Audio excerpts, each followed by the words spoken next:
No, God! No, God, please, Hey guys, no! it's Cauliflower and welcome back to my channel. Today, I'm doing something a little bit different that I have never done on my channel before, and I wanted to just give credit to two YouTubers who inspired me to do this type of a video. One of them is none other than Samantha March, who I love dearly, dearly, dearly. And the other one, of course, is my dear friend Jen Loves Reviews. Jen just does everything from soup to nuts as far as different types of review videos, and she's so in-depth about makeup and such a great, inspiring person here on YouTube. So the reason that I decided to do a video like this was because I was inspired by those two lovely, lovely women, and I think you should check out their channels if you have not already. But today I'm doing something a little bit different. It is something collectively that I thought would be very interesting to do for me, and that is I'm giving you guys the top 10 disappointing brands of 2017. Now, I know that sounds like a negative thing, but honestly, I wanted to go over just a lot of the brands that either I'm influenced to use or have used in the past and kind of didn't really do it for me this year. Now, just because I name a certain brand does not mean I don't like the brand or I'm knocking the brand as in a whole or in general. There are just some things about the brand this particular year that just didn't grab a hold of my attention, or some of their products I thought were disappointing, or that were featured in some of my favorites and not so favorites videos, of course leaning on the not so favorites. So let's get started. Coming in at number 10, this should be no surprise to you guys. I have mentioned this product constantly in a lot of my not-so-favorite videos. And even though I still try and use them to see if they're going to work for me, but unfortunately it was Physicians Formula that's coming in at number 10. And the very reason that I didn't really dig Physicians Formula this year is because of these two hyped products right here. One is their Butter Bronzer and the other one is their Butter Blush. And I think I'm going to go for more of a disappointing product in the Butter Blush. Now, these came out a couple of months later after the Butter Bronzer did, and I figured with the Butter Bronzer, it ended up being more of like a contouring palette for me. It was something that I could work with, something that's like a subtlety. It's not like a major bronzer, so I could work with this. Unfortunately, for Physicians Formula's Butter Blush, I just don't see where this is anything. It's a pretty packaging. It's got, you know, the little brush underneath, which is really cute and everything. It's very colorful, but the actual product itself is just so disappointing and just did absolutely nothing. And I don't understand, because Physicians Formula is one of those brands, not just products, but one of those brands that is so highly priced in a drugstore. Now, this is what the blush is. The color is in Plum Rose. I'm going to swatch this again, and we're in natural lighting, so here it is again. Where is this blush? It just completely disappears. And again, that whole hype with the whole Butter Bronzer and the Butter Blush with the tropical scenting, it just, I don't know. For me this year, it just was not worth the hype. I love Physicians Formula. I think Physicians Formula is great with certain eye palettes, certain pencils. I love their Shimmer Strip pencils. Those were one of my favorites this year. But it didn't, this was just one particular thing, two particular things that I thought Physicians Formula kind of really struck out with this year. So they really just didn't, they kind of disappointed me there. All right. Next is a higher end company. This is one that I have been watching people talk about on YouTube for years. They go on and on about it. I have gotten a few products by them recently, and two of their highlighters I've tried this year in particular. Not that they were just released this year, but just this year I tried them, and I just don't get the hype. I really don't get the hype. Unfortunately for me, they did not work out. Unfortunately for me this year, these two products did not work out for me, and they are in the form of Becca and their highlighters. Now, hear me out before you guys, you know, tear into me. First of all, I really respect Becca as a company. I know that they are one of the more respected higher-end companies, and a lot of, you know, people on YouTube really love them, and I know that they have collabed with Jaclyn Hill, and they've made some really great products. However, For me in particular, I don't know if it's just the fact of maybe it's my skin texture or just the fact that it just, for me, the formula of these highlighters do not work. I'm going to start with Prosecco Pop, which is something I just received in a BoxyCharm, and I was very, very excited to receive this product. I thought it was going to be phenomenal. I wanted to give Becca another chance with the highlighters, and for me, it just doesn't work out. It just does not work out. I have it here, and for me, it's just a very, very subtle, very barely there kind of a highlight, and for me, if I want a natural highlight, I have a bunch of other drugstore ones I can go to. I guess when I think of Becca, I think of something a lot more blinding or a lot more just showing up on your skin, and this just doesn't do it. And the other one I have, and I have this in the powder form as well, is Becca's Opal. I never saw what the hype was about this.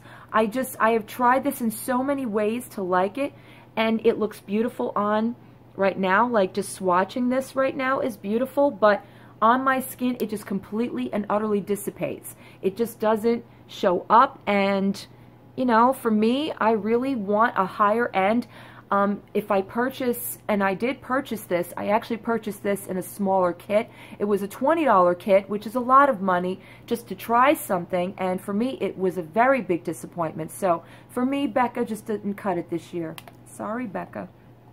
Okay, the eighth, actually, I'm saying this backwards. The eighth company that disappointed me this year was in the form of IT Cosmetics. Now, IT Cosmetics has come out with some great things for me this year, especially in the form of their superhero mascara. But there were a couple of things that I got over a few months ago at Ulta that just did not do it for me. And the one thing that didn't do it for me, and again is so highly hyped on YouTube, is this, the IT Cosmetics CC Plus cream. I have heard every YouTuber talk about this in length about how great it is, and I just don't see the hype. I have used it now a couple of times, and I have watched so many infomercials, and I really do love the representative from it. I think she's a very positive person. I love what she's trying to do. I love that she's trying to give women of all types of age, you know, something that they can use that's not going to cake on their face or make them look older or cover all their imperfections and make them feel beautiful. In fact, it's very inspiring, but unfortunately for me personally, this doesn't do it. This creases up on my face. It actually makes some of my features come out more. Some of my wrinkles are not always featured in some of my other foundations, but I've noticed that in this one, it does. When it first goes on, it's beautiful. It really looks great, but throughout the day, it just doesn't last. It doesn't look good. It oxidizes and it creases, and I can't get behind it. I'm sorry, IT Cosmetics, but this is a dud for me this year. So that is my number 8 on the disappointing brands. Coming in at number 7 is one of my favorite drugstore brands, but this year they've come out with a few duds, and unfortunately it is in the form of NYX.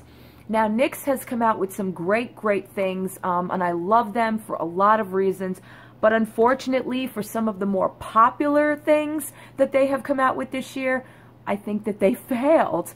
And this is one of them. This is the NYX Strobe of Genius Illuminating Palette. Well, unfortunately, a lot of companies have come out this year with a lot of different highlighting palettes, and honestly, I think that they're just overrated and overdone, and NYX is of no exception there.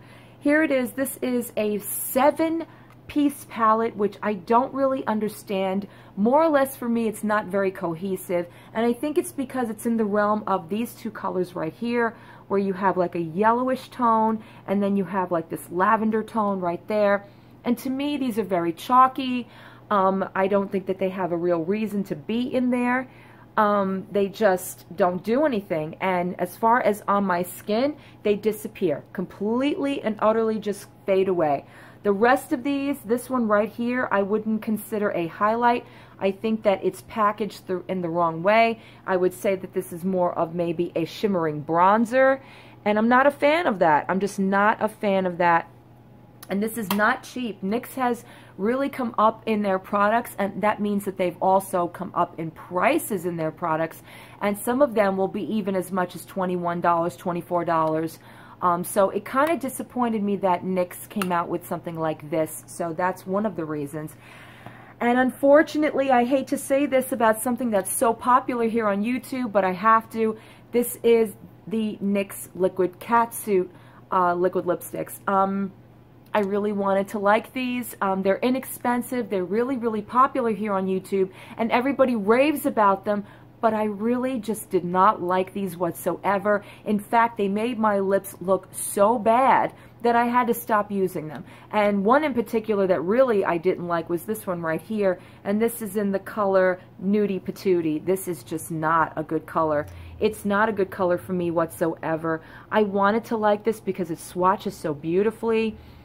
I mean, these smell amazing. The actual like formula of these is really, really nice and moussey, but once it reaches my lips, it just looks so bad dried down. And I figured maybe trying a different color, like this one right here.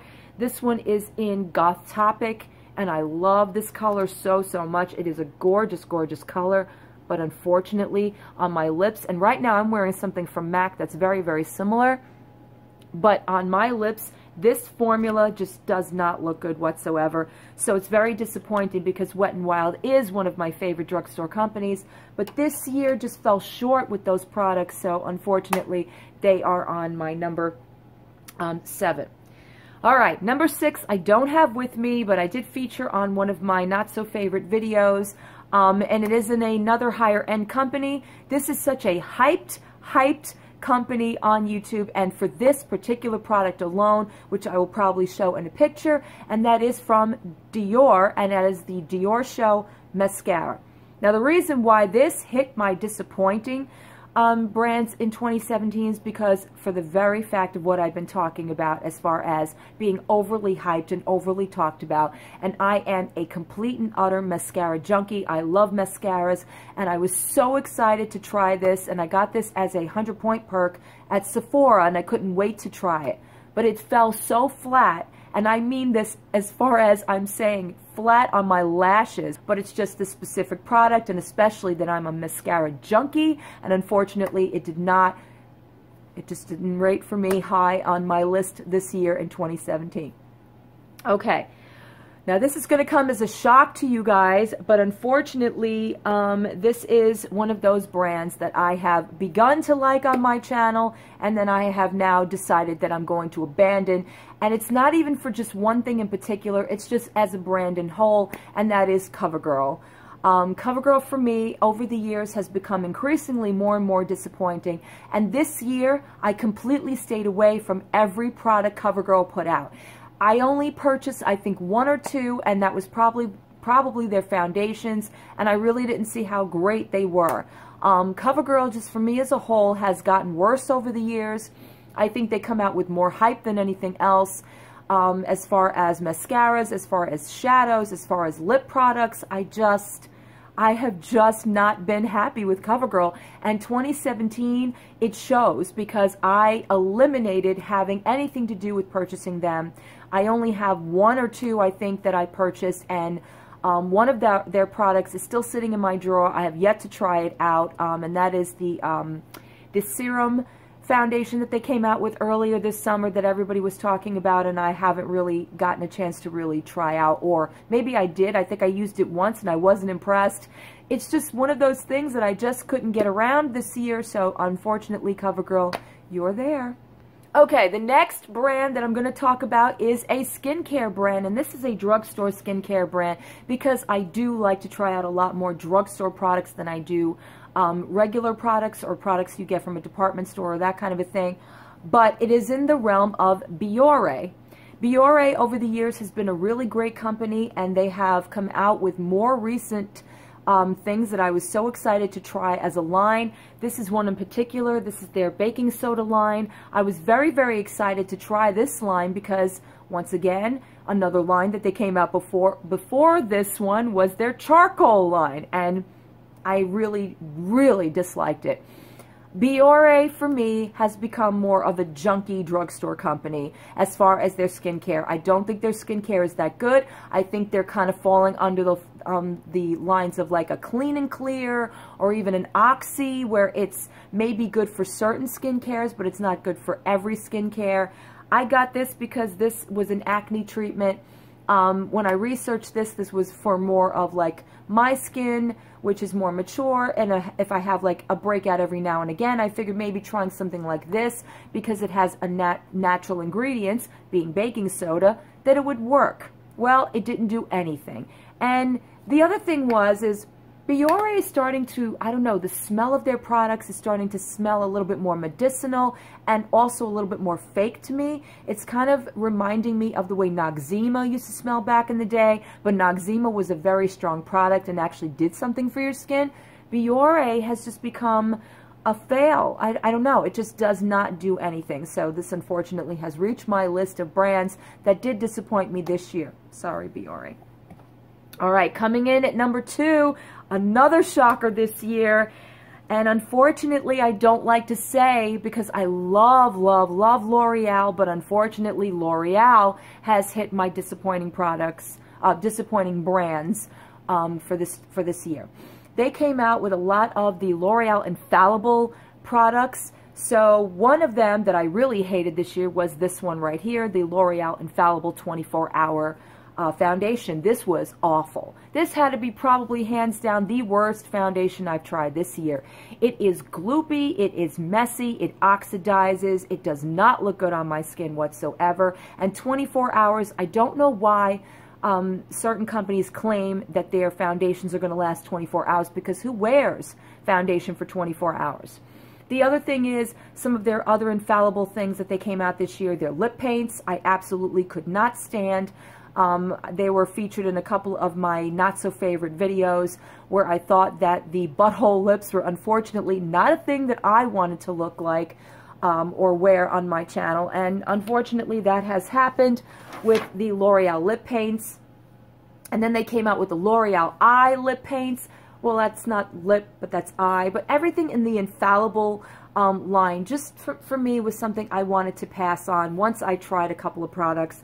And I'm a very big L'Oreal fan. I adore a lot of things that they do, but unfortunately this year they kind of disappointed me more than they kind of uplifted me. So they are my number 2 in most disappointing brands this year. And coming in at number 1, this is really going to shock you because I am a big advocate for this company. But this year, unfortunately, they're really starting to not make me happy about that. And that is in the form of Maybelline. Now, Maybelline is one of my all-time favorite drugstore companies, but this year, there's a few reasons why I'm very disappointed in Maybelline. For one, these 2 products right here, I really did not enjoy them whatsoever. Very same reasons that I hated the L'Oreal Infallible is the Maybelline Dream Velvet Soft Matte Hydrating Foundation. In no way, shape, or form is this hydrating whatsoever. And very comparable to the L'Oreal Infallible, where it is gloopy, and once it comes out on your skin, I cannot stand this kind of a formula. It's moussey, it's cakey, and it just does not look good on my skin. And it's got this like pinkish peach undertone to it, which oxidizes. And after a while, it just looks really bad on the skin. I don't think Maybelline really should jump on every trend there is. Unfortunately, I think this year Maybelline jumped on way too many trends. I think Maybelline should have just stayed with a lot of the things that they're good for. Maybelline is amazing at certain foundations. This is not one of them. Maybelline's Fit Me, Maybelline's the Glow, the one that's matte and poreless, the dewy one, those are amazing, but this one was horrible. Oh, Maybelline Superstay, Maybelline's there's a bunch of them. I just can't name them all right now. Unfortunately, I don't like when Maybelline jumps on the bandwagon and tries to follow in the footsteps of everybody else. They did not need to make a matte, moussey foundation. It wasn't necessary. The other thing I'm kind of disappointed in is what they did in the collaboration with Gigi Hadid, which I think, again, was unnecessary. For a drugstore company to come out with a collaboration of something that is so highly priced and not of the same standards that Maybelline normally has. The palettes themselves just seemed very gimmicky and very, just some of the colors just were not something that was striking or anything that I would purchase. A lot of it looked like it was trying to cover the KKW product branding, and I just didn't get it. So I kind of overlooked a lot of that stuff. And the other thing is this powder right here. This is the Maybelline Master Fix by Face Studio. This is their Setting and Perfecting Loose Powder. I didn't think this was great at all. I have so many different types of powders that are so much better than this. This for the actual, I mean, the price point was fine. I think it was like $9.99 or $10.99, whatever it was. But it just didn't do anything for my skin.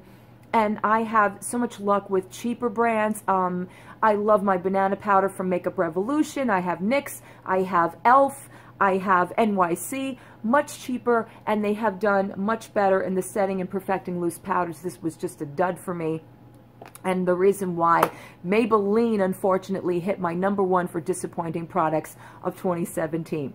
Okay, guys, that is it. I know this was somewhat of a negative video, but it was a very kind of like informative video, even for myself, kind of looking over the entirety of a year and seeing the brands that just didn't do it for me, or the ones that I kind of avoided purchasing from this year. So if you guys like this type of video, please give me a thumbs up. Let me know in the comments what you thought of these brands over the year of 2017, and I will see you guys in my next video. Bye.